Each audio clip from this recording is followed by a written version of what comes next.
হজরত আবু হুরাইয়া রাদিয়াল্লাহু আনহু হতে বর্ণিত, হজরত রাসূল করিম সাল্লাল্লাহু আলাইহি ওয়াসাল্লাম বলেন, আল্লাহ আদি পিতা হজরত আদম আলাইহি ওয়াসাল্লামকে সৃষ্টি করলেন।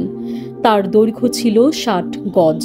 অতঃপর মহান প্রভু আদমকে নির্দেশ দিলেন, হে আদম, যাও, ফেরেশতাদের ওই দলটিকে সালাম ও অভিবাদন করো, আর তারা তোমাকে যে অভিবাদন করে এবং সালামের উত্তর দেয় তা মনোযোগ সহকারে শ্রবণ করো। সালামের এ রীতি তোমরা বংশধরদের সালামের রীতি বলে গণ্য হবে। হজরত আদম আলাইহিস সালাম বলেন, আসসালামু আলাইকুম। ফেরেশতাগণ প্রতি উত্তরে বলেন, আসসালামু আলাইকুম ওয়া রাহমাতুল্লাহ। সুতরাং ফেরেশতাগণ ওয়া রাহমাতুল্লাহ বৃদ্ধি করলেন।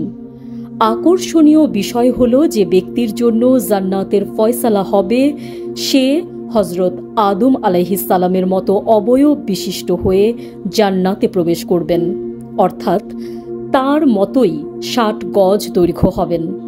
কিন্তু আদমের এই সৃষ্টির ঘটনার পর দুনিয়াতে মানুষ ধীরে ধীরে সংকুচিত হতে থাকবে। নিউজ ডেস্ক, সংযুক্ত।